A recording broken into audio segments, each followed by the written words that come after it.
Babon mati dia yang nggak Ratusan hektar tanaman singkong di dalam kawasan Register 45 Desa Morodewe, Kecamatan Mesuji Timur, Kabupaten Mesuji rusak akibat diserang ribuan ekor belalang. Serangan belalang tersebut menghabiskan daun singkong dan sebagian besar tanaman akhirnya mati. Menurut para petani, serangan hama telah terjadi lebih dari 2 bulan lalu, namun puncaknya pada 1 bulan terakhir. Ribuan belalang awalnya menghabiskan tanaman singkong di satu lokasi, dan setelah daun tanaman habis, belalang tersebut kemudian pindah ke kebun singkong lainnya. Upaya pembasmian hama belalang telah dilakukan oleh para petani dengan menyemprotkan pestisida, namun tidak mempan atau tetap belum teratasi. Ada juga warga yang memburunya untuk dikonsumsi, namun hal tersebut juga belum bisa jadi solusi akibat jumlah belalang yang terlalu banyak. Serangan hama puncaknya sudah sekitar 1 bulan yang lalu sudah menyerang dengan ganas belalang-belalang ini. Lebih itu udah ratusan hektar ya? yang sudah keserang, karena kalau sudah keserang belalangnya biasanya pindah dia. Hanya beberapa dari petani masyarakat itu berburu belalang untuk dikonsumsi. Bahkan ada kawan-kawan dari luar daerah juga berburu belalang untuk konsumsi mereka. Ada beberapa dari kawan-kawan yang ada di Indraloka, Bujuk Agung, kemudian dari Gedung Boga itu datang ke sini, bahkan ada yang pakai mobil sampai mereka untuk mencari belalang ini karena bisa dijual juga. Dampaknya yang jelas, kalau dia sudah keserang seperti ini, dia akan tumbuh daun baru dan agak lama pucat, dan akhirnya petani mau nggak mau singkongnya walaupun masih muda itu sudah dicabut. Nah ini berdampak tonasenya nggak ketemu gitu, nggak ketemu, dan pasti berdampak kerugian pada pendapatan daripada hasil singkong tersebut. Sebagian para petani pasrah dengan serangan belalang tersebut dan membiarkan tanaman singkongnya mati begitu saja. Mereka mendesak Dinas Pertanian Mesuji segera turun tangan membantu mengatasi serangan belalang tersebut. Aris Susanto melaporkan dari Mesuji.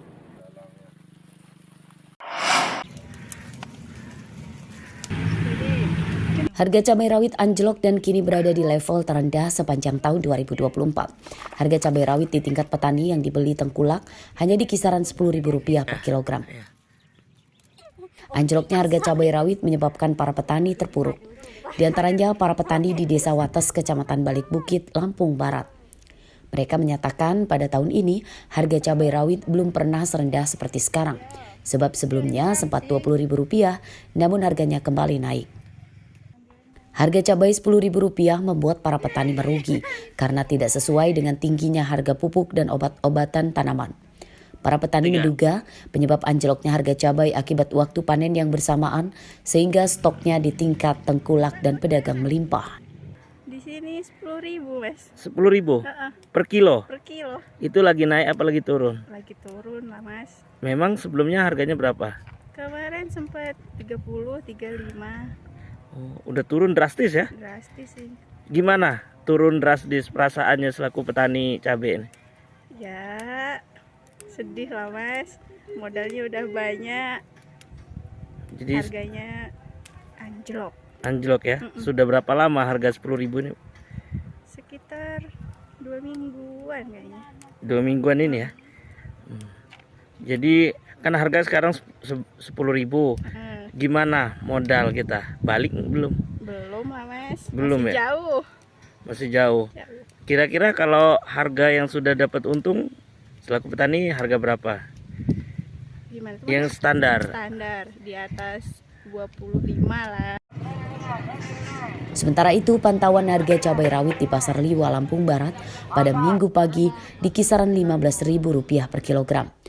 Harga di tingkat pedagang pasar selisih Rp5.000 lebih tinggi dibanding dengan di tingkat petani. Rosandi melaporkan dari Lampung Barat.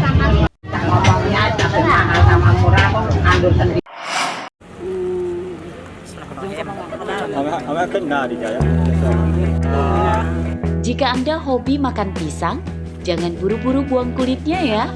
Karena di tangan sekelompok emak-emak di Desa Laai, Kecamatan Karya Penggawa, Pesisir Barat, kulit pisang itu bisa diolah menjadi cemilan lezat dan menggugah selera yang biasa disebut nugget.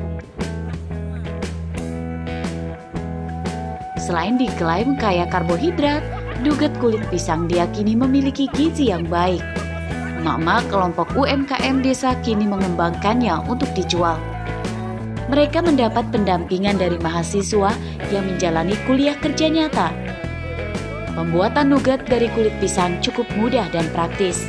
Sebelum diolah, kulit pisang jenis jantan terlebih dahulu direbus, lalu dilembutkan dengan blender. Setelah dicampur telur dan tepung terigu, adonan diberi rempah-rempah dan penyedap rasa. Adonan dikukus dan dipotong persegi panjang, lalu diberi tepung roti dan digoreng.